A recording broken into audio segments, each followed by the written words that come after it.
Bismillahirrahmanirrahim. Assalamualaikum warahmatullahi wabarakatuh.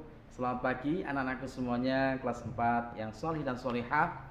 Semoga kabar kalian hari ini dalam keadaan sehat dan anak-anak tetap semangat dalam belajar.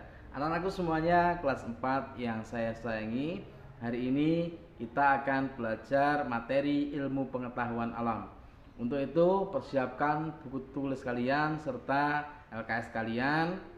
Sebelum Pak Udin untuk memulai pelajaran hari ini, marilah anak-anak kita berdoa bersama-sama agar diberi kelancaran dalam pembelajaran hari ini.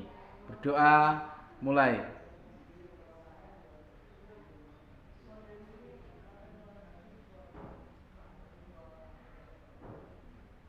Selesai. Semoga dengan bacaan Ummul Quran tadi dapat menambah kelancaran pada pembelajaran hari ini. Anak-anakku semuanya kelas 4 yang saya sayangi, hari ini kita akan belajar ilmu pengetahuan alam. Silakan kalian persiapkan LKS dan juga buku tulisnya. Jika nanti ada pembahasan Pak Udin yang sekiranya itu perlu kalian catat, silakan catat. Anak-anakku semuanya, setelah kalian mempersiapkan buku kalian halaman 9, kalian buka C. Pemanfaatan makhluk hidup. Jadi makhluk hidup itu memiliki manfaat, antara lain yang pertama yaitu penghasil bahan makanan. Bagian tubuh hewan yang sering digunakan sebagai sumber bahan makanan antara lain yaitu bagian daging dan juga telur. Misalnya daging sapi, daging ayam, telur puyuh, telur bebek, dan lain sebagainya. Itu adalah penghasil bahan makanan. Yang kedua adalah penghasil bahan sandang. Pakaian atau sandang merupakan salah satu kebutuhan pokok bagi manusia. Dan hasil daripada hewan itu salah satunya bisa digunakan sebagai bahan untuk membuat bahan sandang. Contoh yaitu ayang A, kain wol yang berasal dari bulu biri-biri atau domba. Kemudian kain sutra yang berasal dari ulat sutra. Jaket kulit biasanya kulit hewan seperti kulit sapi, kerbau, kambing, dan lain sebagainya. Itu adalah penghasil bahan sandang. Yang ketiga, fungsi hewan sebagai bahan obat-obatan.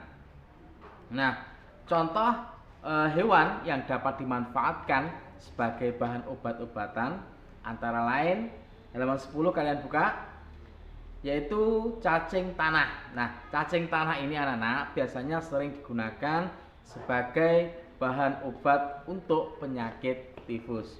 Yang kedua, timun laut atau teripang untuk menjaga kesehatan jantung dan juga hati. Yang ketiga yaitu minyak ikan, yaitu digunakan sebagai nutrisi untuk meningkatkan perkembangan otak anak. Selanjutnya, fungsi daripada hewan yang diambil tenaganya. Contoh misalnya kuda diambil tenaganya untuk menarik pedati. Kemudian sapi kalau zaman dulu itu biasanya digunakan untuk membaca. Selanjutnya yang kelima yaitu bahan kerajinan. Misalnya ular itu juga dapat dijadikan sebagai bahan untuk kerajinan. Misalnya untuk membuat sabuk atau ikat pinggang, membuat dompet, dan lain sebagainya. Selanjutnya anak-anak, fungsi hewan selain sebagai bahan makanan diambil tenaganya, berikut ini juga manfaat tumbuhan bagi kehidupan manusia. Dan kalau tadi itu hewan, sekarang tumbuhan. Manfaatnya apa saja? Yang pertama, sebagai bahan makanan. Contohnya apa? Padi.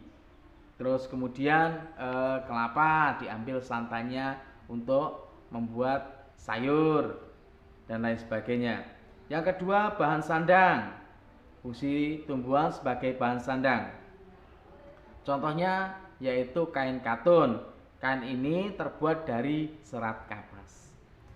Yang ketiga yaitu bahan bangunan, misalnya bagian pada tumbuhan yang berbatang kayu itu biasanya dapat digunakan sebagai bahan untuk bangunan. Contohnya pohon mangga, pohon jati, pohon kelapa itu juga dapat digunakan sebagai bahan untuk bangunan. Kemudian bahan obat, contohnya daun sirih untuk mengobati gatal dan lain sebagainya. Daun kumis kucing untuk mengobati penyakit ginjal. Daun jambu biji untuk mengobati diare.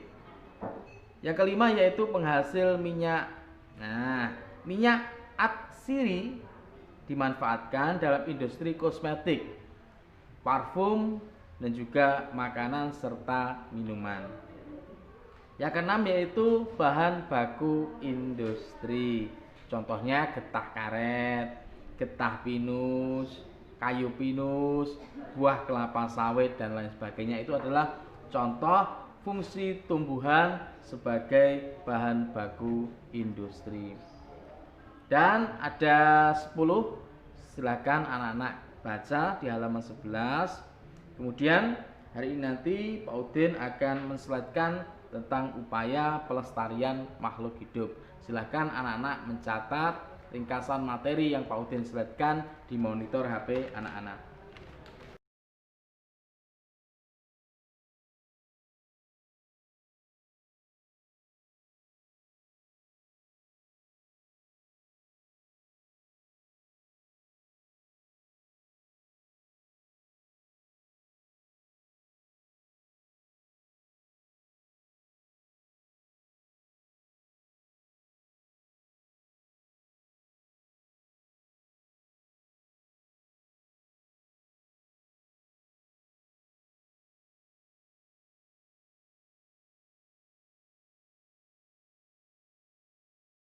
Mungkin itu anak-anak pembelajaran kita pada pagi ini, semoga dapat membawa kemanfaatan bagi kita semuanya. Jika ada penjelasan dari saya yang kurang dari awal sampai akhir, saya mohon maaf. Akhirnya Allahumma muwaffiq ila aqwamit thoriq. Wassalamualaikum warahmatullahi wabarakatuh.